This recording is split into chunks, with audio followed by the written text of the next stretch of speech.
All right. Well, good morning and good afternoon, everyone, and welcome to today's Exploring by the Seat of Your Pants event. My name is Joe Grabowski, and I'll be your host for today. Really excited to have such a great group of classrooms joining us from right across Canada and even places beyond. It's going to be a really fun event today. This is our second event in the Mountain Parks Peak Discovery Series in partnership with Parks Canada.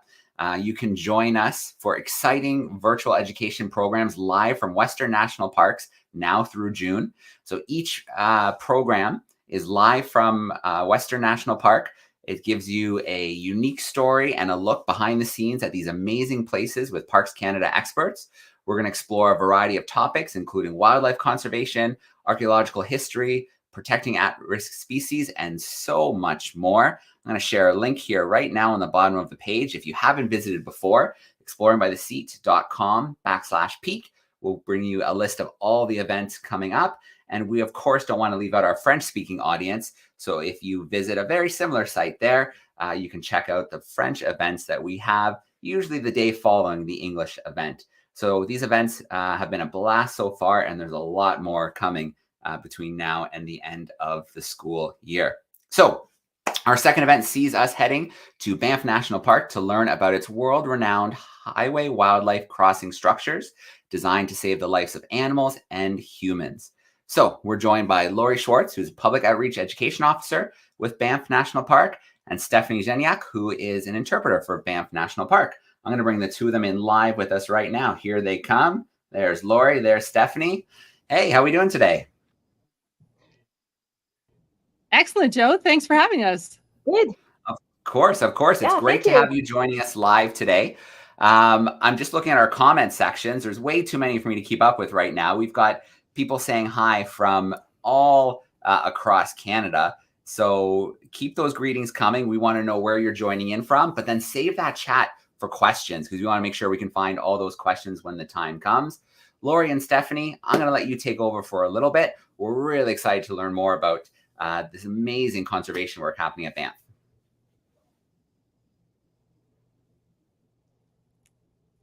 Great. Thank you. Well, hello. Bonjour, everybody. My name's Lori, and I'm part of the Parks Canada team here at Banff National Park. And we have Steph here as well. I think there's a little delay. Hi. Nice to be here today. So we are very excited to be part of your STEM learning journey, although I would say STEAM, science, technology, engineering, arts, and math, because we need the arts, don't we? Yeah, we need the arts to communicate the sciences. So today we are going behind the scenes in Banff National Park to learn about our wildlife crossings, to see them in action, and to put them in the bigger picture of our conservation work here in Banff National Park. So, Joe, I think we are ready to roll. Go ahead and hit it. What is Parks Canada all about? Well, it's the job of our Parks Canada team to look after our country's natural and cultural heritage. Let us know in the chat if you've ever visited a national park or a national historic site. What about a marine conservation area? What about you, Lori? What have you visited? A whole bunch of them. I think I'm up at 15 national parks now. Wow, good for you. Yeah. So at Parks Canada, we protect animals, plants, landscapes, and historic sites now and for future generations. And we have the privilege of sharing the stories of these special places with folks like you. One of the principles that guides our work at Parks Canada is called ecological integrity. That means an ecosystem that is healthy and whole. This includes both living and non-living parts, along with all the processes that they need. So in the Rocky Mountains, some of the non-living parts of this ecosystem are things like rocks, glaciers, wind, water, and sunshine. And we can see the living parts all around us too. Plants, animals, fungi, and even bacteria that we can't see. And tying all of this together are the processes of life: birth, growth, reproduction, death, decay, as well as non-biological processes like avalanches, fire, floods, and seasons. A healthy and whole ecosystem in Banff National Park also includes travel routes for wildlife, what we would call wildlife corridors. Now, why are these corridors so important? Well, animals have to move from place to find the things that they need to survive. Think of the daily necessities in your life: water, food, and shelter. Well, wildlife need these too. Animals may need to move with the seasons. Elk might graze in alpine meadows in the summer, but in winter, they have to stay in the valley bottom where the snow isn't as deep, and they can still dig through to eat the dried grass underneath. Now, has anybody out there ever moved from one city to another? What about from one country to another? Well, sometimes animals have to do that too. So in its lifetime, a wild animal might have to move to find a new territory entirely, such as a lone wolf dispersing from its family to start a whole new pack. These travel routes for wild animals can be made easier or more difficult depending on the choices that we make. Okay, so let's get a bit of perspective for a second. Here's the view of the Earth from space. Canada is right in the middle of the image. Do you see the borders? Look closer. Do you see the borders yet? What about now? No? Of course you can't see them. Borders don't exist as part of nature. Borders are drawn on maps by people to define territories that are ruled by different governments. So to wildlife, these lines that we draw are invisible, but there are other kinds of lines that we build that wildlife have a difficult time crossing. Now, here are the lines that define Canada. If you can find the province of Alberta, point at it now. And if you're pointing at the bit that turned green, you are correct. That is the province of Alberta. And the green dot represents the city of Calgary. Banff National Park is about 1.5 hours drive from Calgary's International Airport. So around 4 million people visit us every year. So we can face big challenges balancing human use of the park with nature conservation. And there's a long cultural history here as well. There sure is.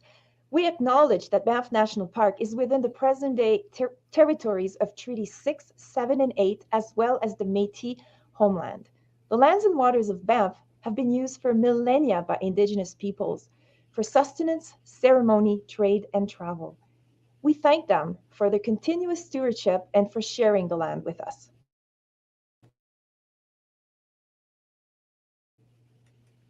See part of the reason that this area is so important from this satellite view.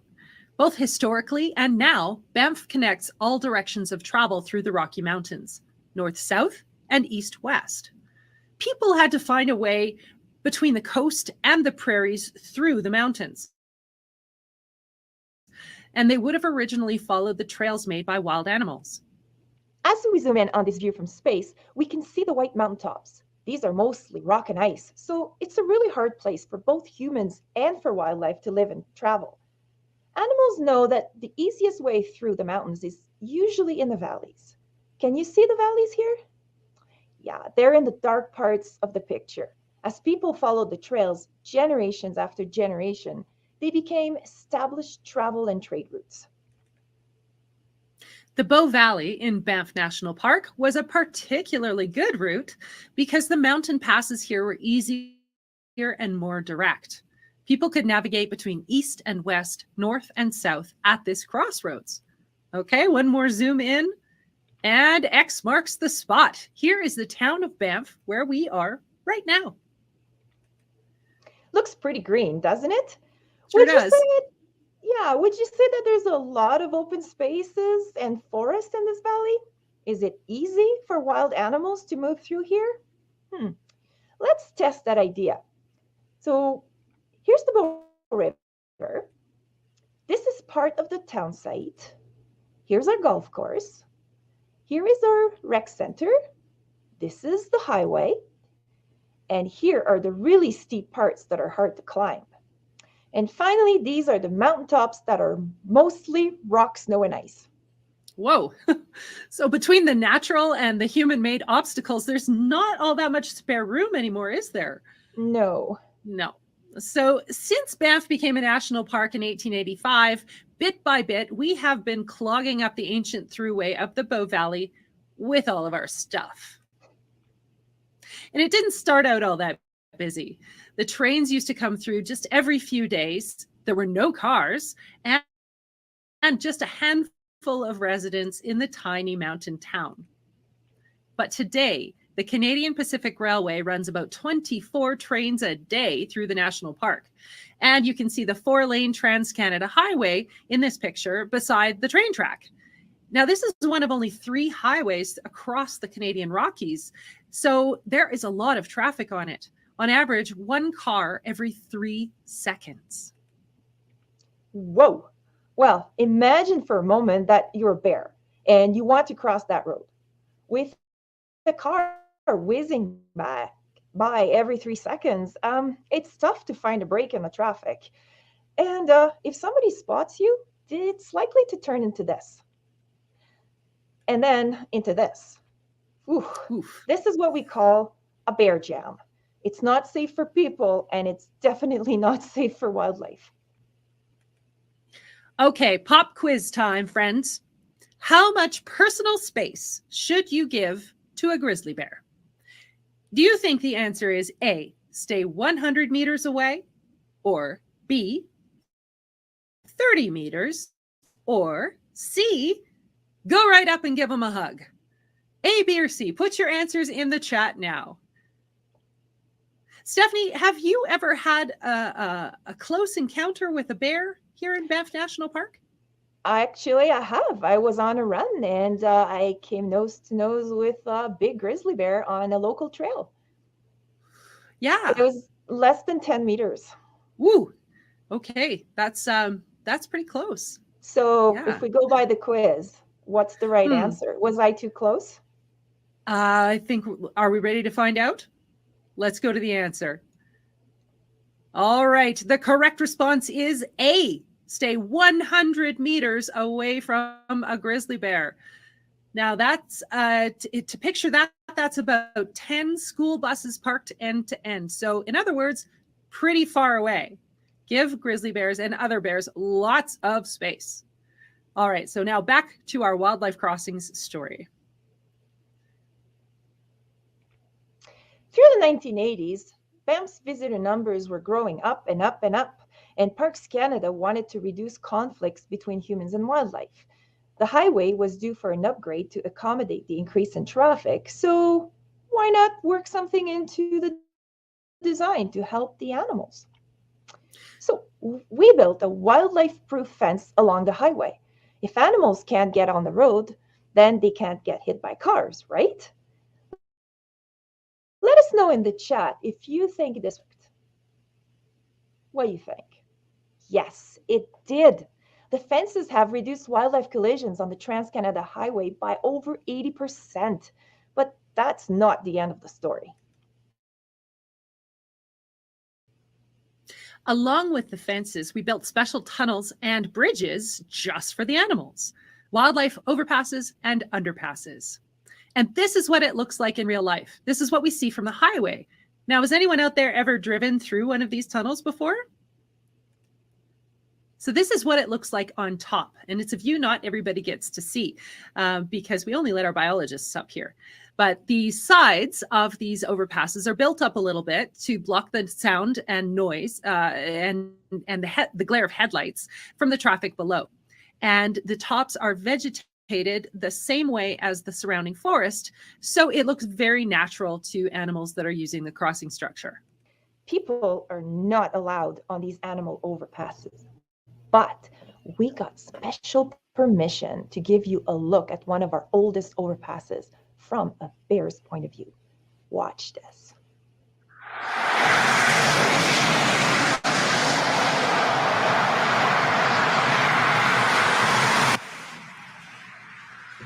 Okay, so as a bear, I'm approaching the highway and I encounter this fence, and there is that fence, and I could maybe climb it, but I'm feeling pretty lazy. I'm not going to climb it.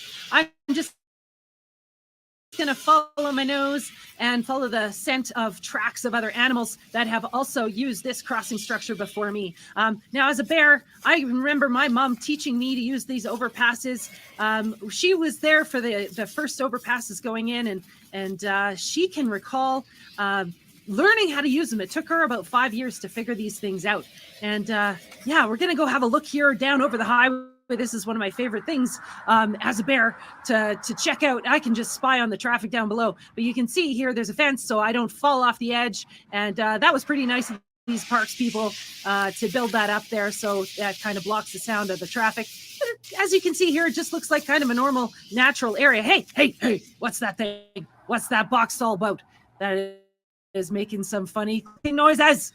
I've seen these in other parts of the forest. There's about 300 of those funny little boxes stationed all around different parts of the park.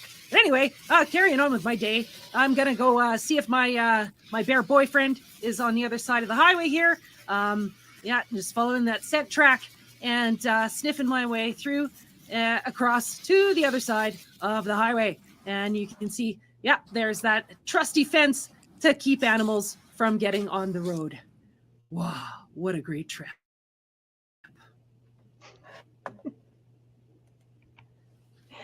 Let's look at the park's wildlife cameras, like the one our bear noticed. We set up motion-activated cameras in places that we know animals are likely to go. The camera is triggered to take pictures when something walks by. We have had cameras on our highway animal crossings for over 20 years, so that we have plenty of evidence about what animals use the crossings, when, and how often. They capture candid images of wildlife just like this one. Wow. So our grizzly bear crossing the overpass might take a nice selfie like this one. Let's see what other animals have taken their own picture at one of our crossing structures, Steph. What do we have here? Yeah. These images can actually tell us quite a bit. First of all, and most important, that the animal underpasses and overpasses are actually getting used by the wildlife. And sometimes we can observe a little bit of behavior in the pictures too, which gives us clues about how these animals interact with their environment. All right, what else do we have here? Let's see. Oh, a whole family of cougars. That's a really rare sighting. From this, we can tell what species use different types of locations of crossings the most. We can see how many babies are with mommy. Yeah, and what else can we see? Oh, we can see some grizzly bears. And these pictures capture the date and time, so we can see what time of day the animals were on the move. And sometimes we can also see which direction they were traveling.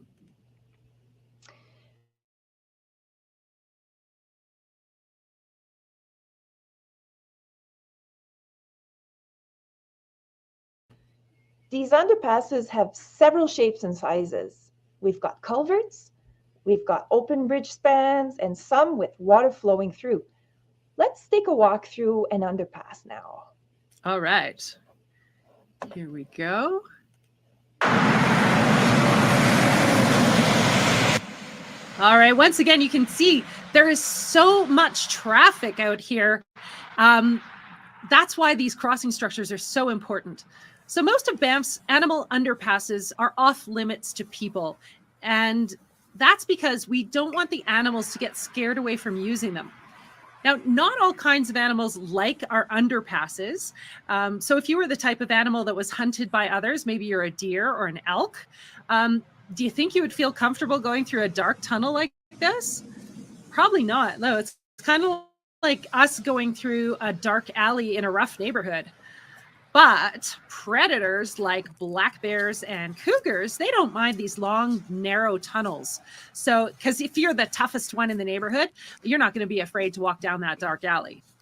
And our research has shown that the elk and the deer prefer the open, bright style of underpasses, or they'll choose an overpass. And they're always on the lookout for predators, and they want to be able to see and hear what's around.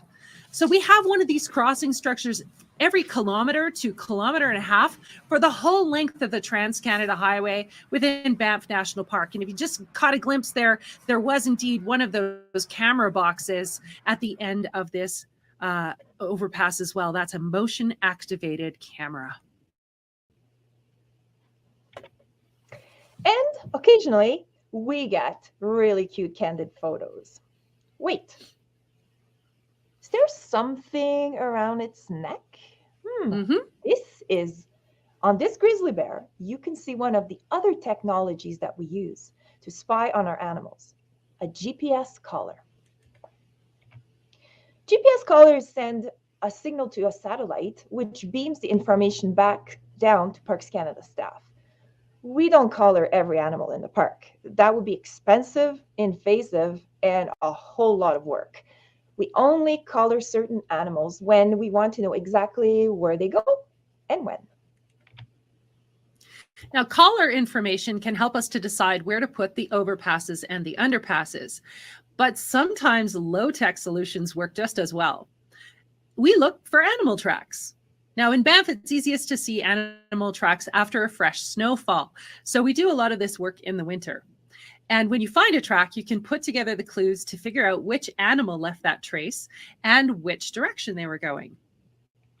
So any guesses out there as to which animals left these tracks? I know it's a bit hard to tell because we don't have anything for scale, but let's say that one on the left is about 12 centimeters long. It's round. It resembles a kitty cat. Yes, this is the track of a cougar. And the one on the right-hand side, you can actually see faint imprints of claws on the top edge of those toes. And it's about 10 centimeters long. And that is the track of a wolf, right? These are two of Banff's top predators, and they're quite wary of human activity. So we don't just go out randomly looking for these tracks. We draw lines on a map to create transects. So we check the same places all the time, following the lines we draw on a map. This allows us to collect data from the same source, and in this case, the same location, to be consistent from year to year.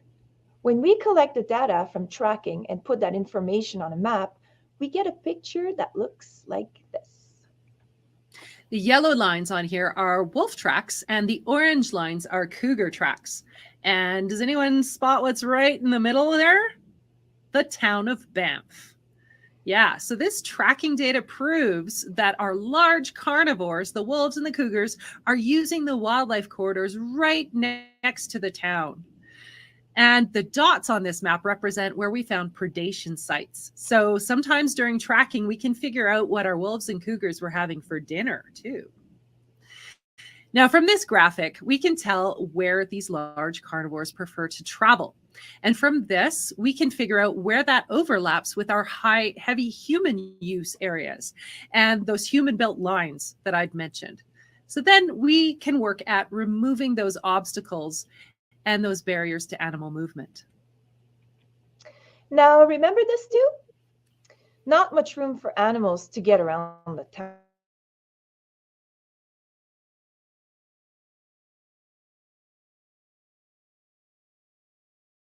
Help in getting from place to place, whether that was by crossing the highway or going from one good habitat to another.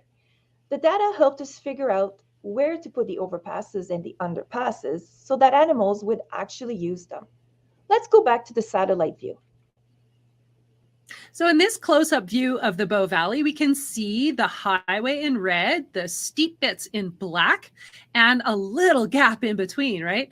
But back in the 1990s, there was actually an airport, a scout camp, and a bison paddock that were all creating a pinch point here around the foot of Cascade Mountain. So wary predators like wolves and cougars seldom cross through this busy area. But we removed these facilities to reconnect the lines of travel in the Cascade Corridor. Now, when you connect one good patch of habitat with another good patch of habitat, the passage in between them is called a wildlife corridor. Without wildlife corridors, good habitats become like islands. Animals have a hard time getting from one good patch to another, and this can cause smaller population to die from disease or lack of resources where they are. Wildlife corridors link good habitats. They're areas that are easy for animals to travel. The habitat here is not all good quality, especially in our varied mountain landscape in Banff. And when wildlife corridors link good habitats with poorer habitats, healthy populations can actually disperse from where they might be getting too crowded, and they fill in the gaps of the population in other areas. Now, how we use space at different times is also an important thing to consider, because we've got a very busy national park here. So, for example, bears follow the seasonal ripening of berry crops. They need to get from one good patch of berries to another. But in order to get to that berry patch, they might hesitate to walk through a picnic area if it's full of people. But if we close that picnic area during and remove the human disturbance, the bears will find it easier to move from one good patch of berries to another. So to work best, wildlife corridors should be undisturbed by people entirely, but we can share the use of that wildlife corridor space by allowing different use at different times. In the bigger picture, corridors and crossing structures are important for wildlife movement day to day, from season to season, for migration, and in their lifetimes, for animals to disperse and flee. That's why we study and restore wildlife corridors in Banff National Park. This place is connected to a larger picture of conservation that goes beyond the lines we draw on a map. This ability to move will be essential for many species to adapt to new weather patterns and changing growing seasons brought on by climate change. Banff sits in the middle of the Canadian Rockies as part of the larger Yellowstone to Yukon wildlife corridor.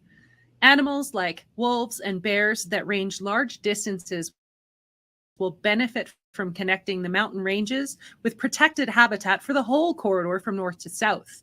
And helping them will help thousands more species in the region.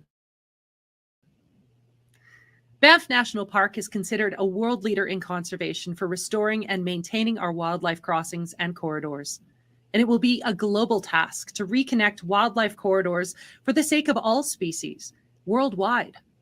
Because as you can see, nature knows no borders. So we have some time now to take your questions. So let's head back to our host.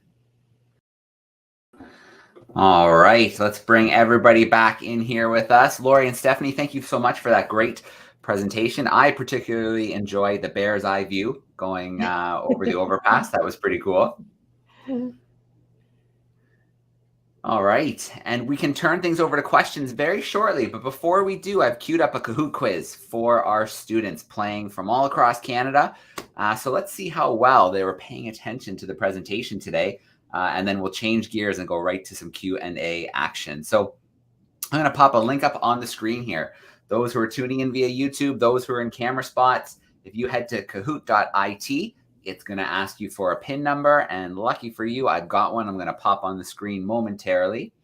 A reminder, if you have one-to-one technology at your seat, you can use that there. If not, your teacher can put it up at the front of the room and you can shout out the right answer for him or her. So here we go. Let me share my screen. Let me get that Kahoot PIN number up there for you. Let's do my whole screen this time.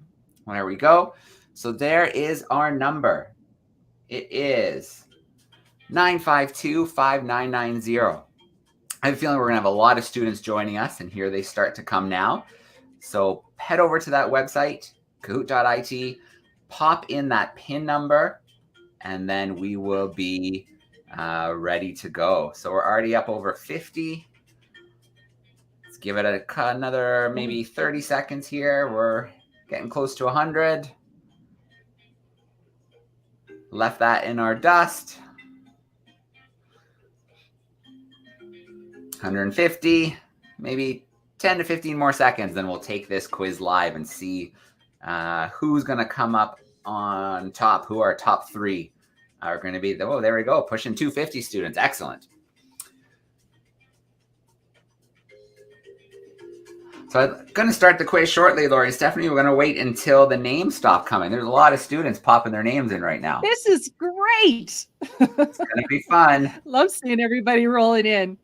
It's going to be a lot of competition. So I should mention it's 5 questions long, 20 seconds for each question, multiple choice. Obviously, you get the answer right, you're getting some points. The faster you put that answer in, the more points you're going to get. So that's important. But if you put the wrong answer in really fast, you get nothing. So that right answer is pretty darn important. Looks like we're going to push 400 students. So I am going to start the quiz. I know we still have people joining, but they'll get in. Let's wait till it hits the big 400 and then we'll start the quiz. There we go. Okay, here we go. So our first question here is a little bit of a warm-up question. Let's see who was really paying attention at the beginning. How many national parks has Lori visited? She said that right at the beginning. Was it 5, 10, 15, or 20 national parks?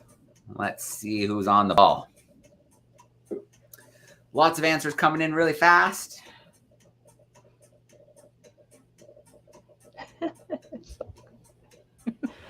This is the best.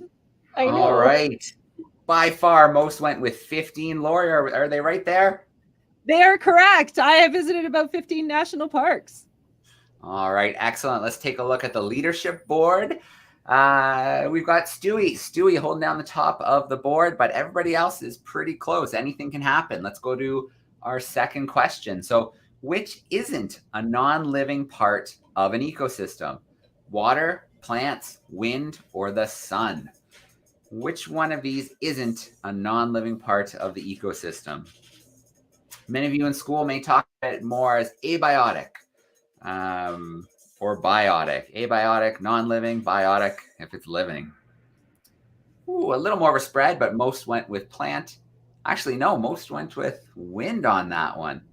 All right, so it was plant. Plants are definitely a non-living part, or sorry, a living part of the ecosystem.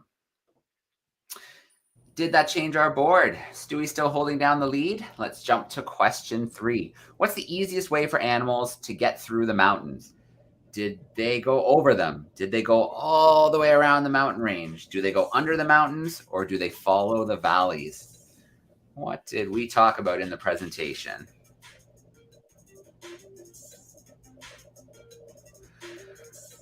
So many answers. All right, good job. Over 200 students went with following the valleys. Oh, Emma has displaced Stewie. Emma is in first place. Let's go on to question 4. How much personal space should you give a grizzly bear? I stole this right from the presentation. Let's see, was it 100 meters, 30 meters, 5 meters, or should you just go on over there and give it a big hug? I mean, they look soft and furry. They look like it might be a nice warm hug. They do. They invite hugs in a way, but really not a good idea. Yeah. Absolutely. And most of our students, 300 plus, said 100 meters, give them a nice big space. Okay.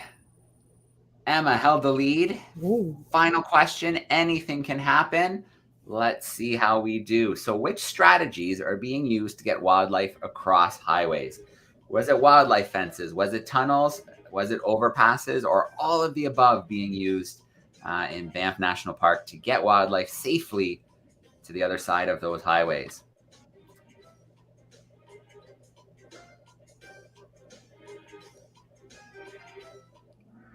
All right, all of the above is correct. The big moment, we're going to have our podium.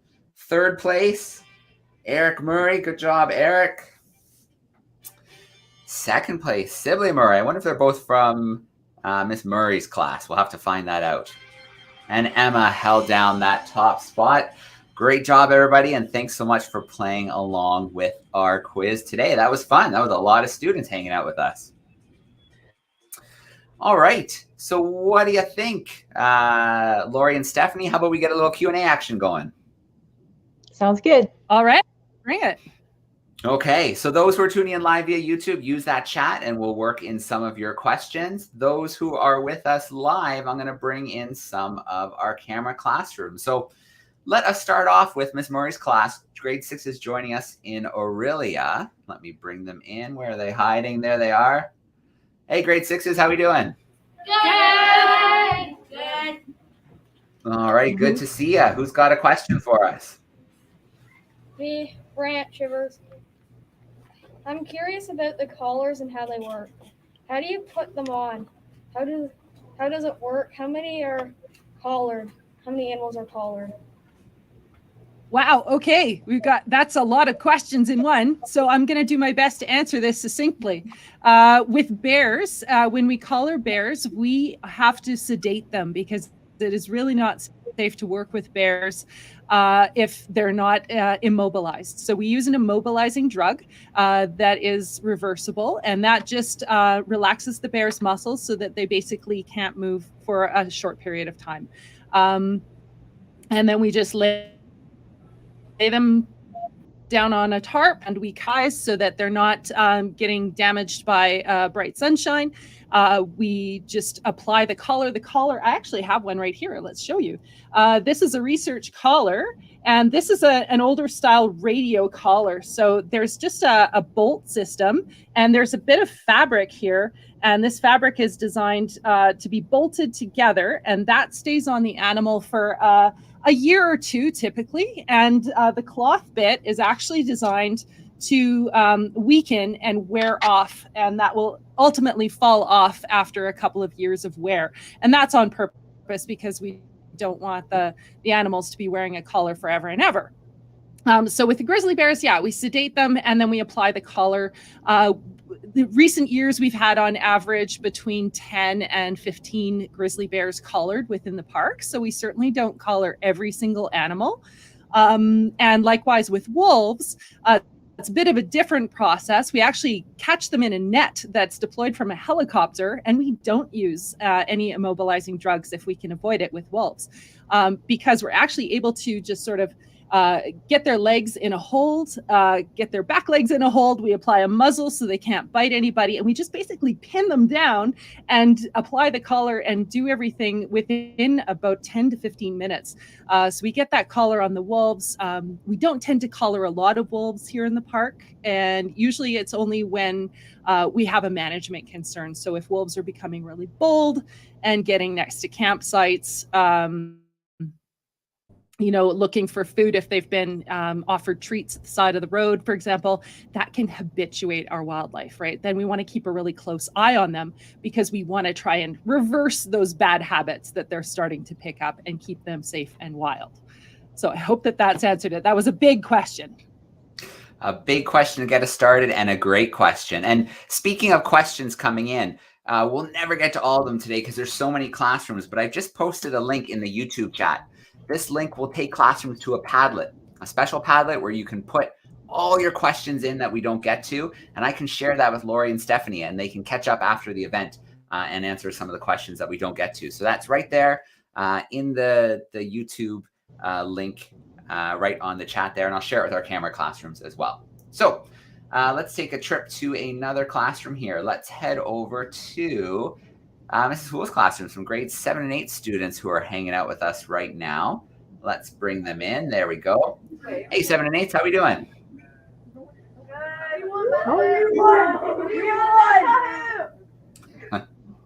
You won the Kahoot? I think I hear someone saying they won the Kahoot. Very cool. Emma, good job, Emma. How long does it usually take for like an animal to figure out how to cross like an overcrossing, and do animals still try and like get over the fences? Yeah.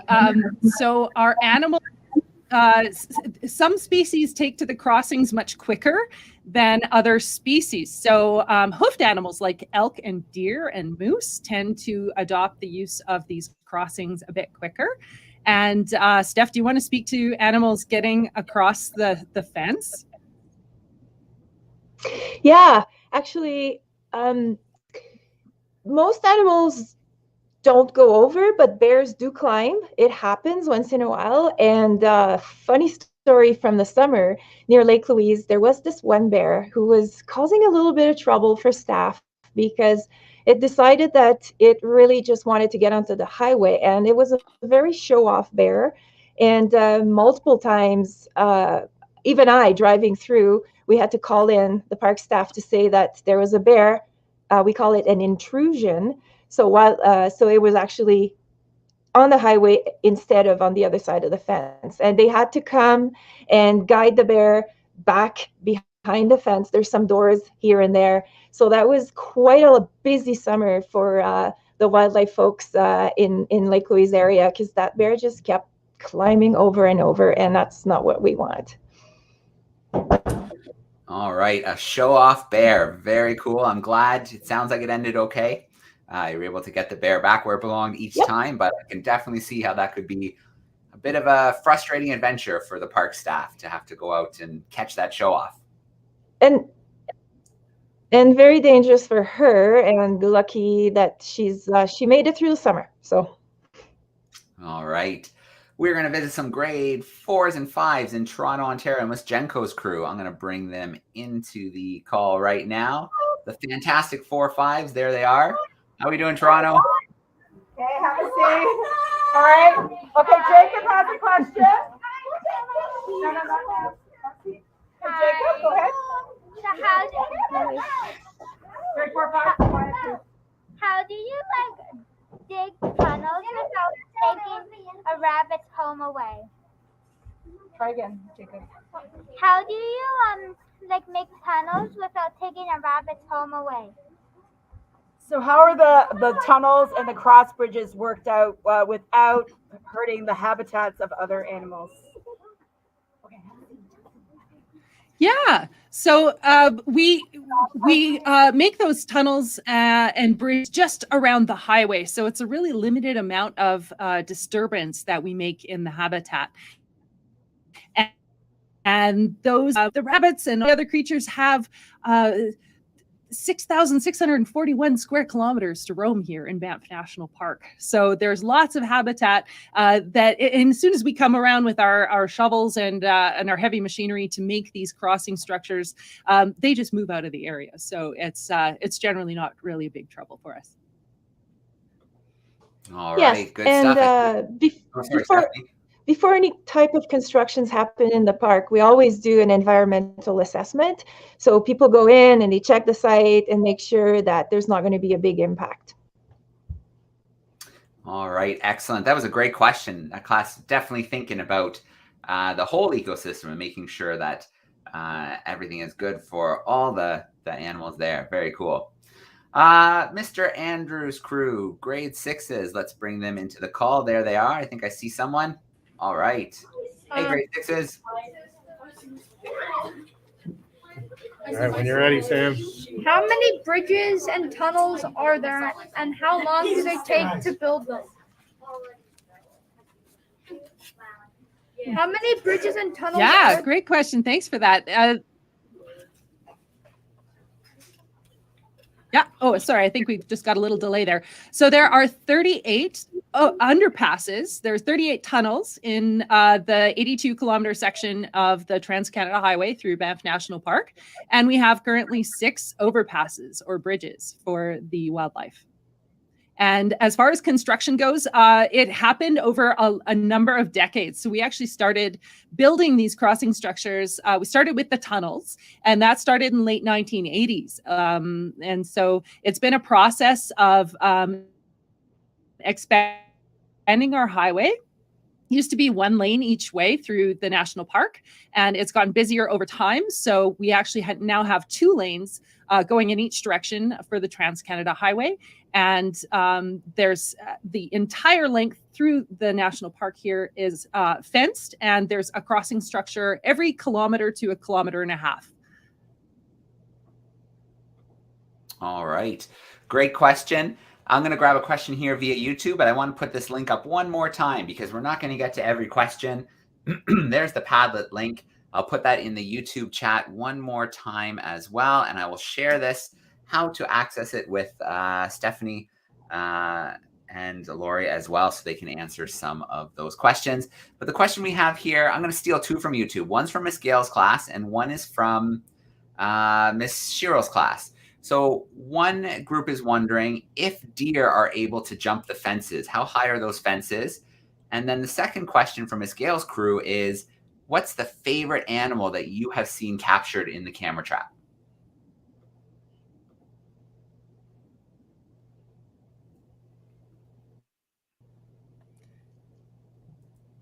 All right, Steph, do you want to take this one?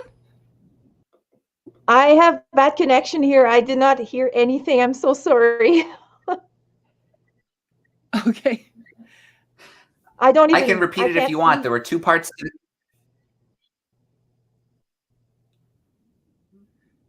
Okay. Well, maybe Lori, I think we're just having some connectivity.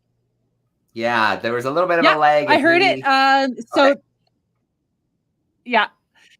So deer cannot get through the fence unless there's a physical break in the fence. Sometimes we do have trees that fall. We've got some big, tall pine trees around here and spruce trees, and sometimes they'll break and fall and damage the fence. And in that case, a deer or an elk could get through. But when the fences are in proper condition, they cannot climb or jump over those fences. They're over 6 feet tall. So it's, they're considered, they're called ungulate proof fences. So any of our hoofed animals really don't get through those very easily, and they're not very good at jumping over them. So typically when we have an animal that does get on the highway, it's often like black bears are most adept at climbing. And the wolves are actually able to get across our Texas gates. So at the entrance and exit of the highways, I'm just going to see if I can pull this up here. There are structures that are called Texas gates, and that is, let's see here. That is a bunch of, oopsies. Okay. That is a bunch of pipes basically laid in the ground. So it's really hard for the most animals with hooves to get across that. But wolves sometimes do. Joe, go ahead. I'm just going to mess with this a little bit and see if I can pull up a picture of a Texas gate. I'll check in with Stephanie as well. Stephanie, are you able to hear us again? Yes. Excellent. Yeah? Okay, perfect. Good. We have to visit Mr. Botcha's grade 4 class. Make sure we get in a question from them. I'm going to pop them up there. Hey, 4th graders, how we doing? Bridget's coming up with a question. Here she is. Have you ever seen a wolf in its den?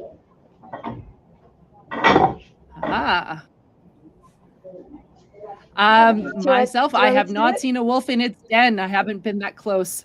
Steph, have you? No, I haven't either, but there are some known den sites in the park, and they sometimes put remote cameras in and around. Not inside, because you don't want to be too invasive, but close to the den site. So we've been able to get pictures of the pups when they come out and see what's happening with the family and all that. So that's been really, those remote cameras are such good thing for us to see what's going on. But I've never happened to walk into or near a den. And we actually, parks staff will usually put closures around those when they know that the wolves are denning, to give them space. Yeah. I found the picture here of the Texas Gate. I'll just share it really quick. There we go. So they look just like that. When you drive over them, it goes as the tires go over all those pipes. Yeah. All right. Very cool. Well, Mr. Botch's class had sent in another great question that was via the chat. And I know you're not going to have an exact number, but is there an approximation? How many, what do you think the impact of these corridors has been? How much wildlife do we think has been saved? Is there, I know we can never get that exact number, but is there an estimate? Oh, yes.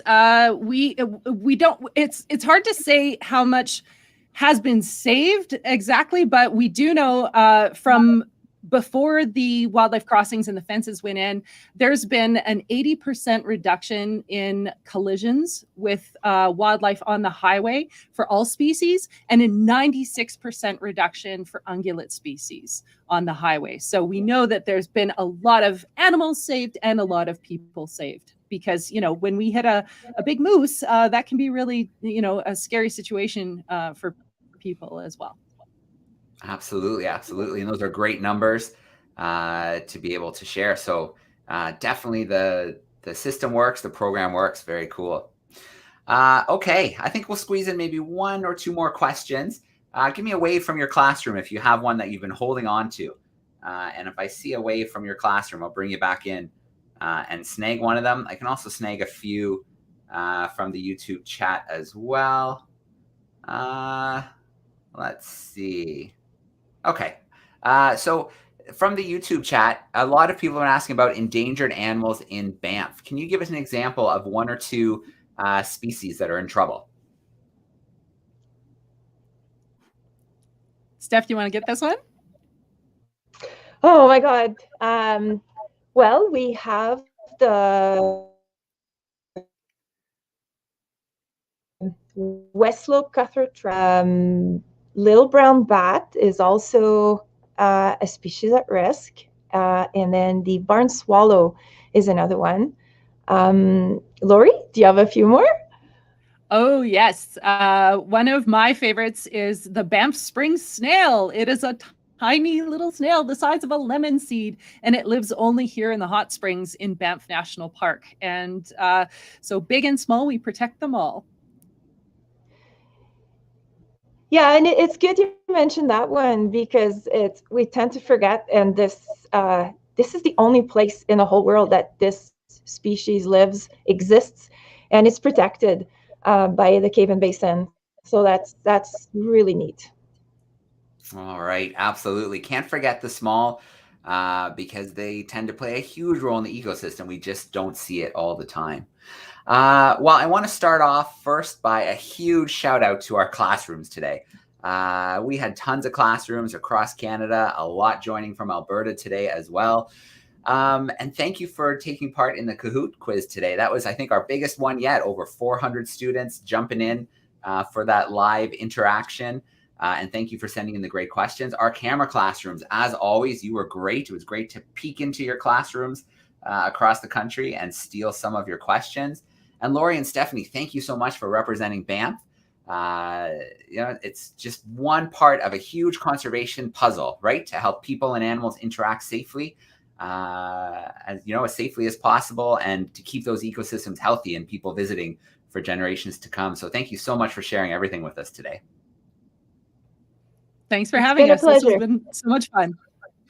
All right. So let's see if our classrooms want to get a little bit loud. Let's see if they want to do a big goodbye and thank you today. So I'm going to bring in a few of those groups there. Here they come. Everyone, thanks for hanging out today. Thank you. All right. Awesome. Thank you, everyone. We're going to sign off for today. And we'll see you next time around.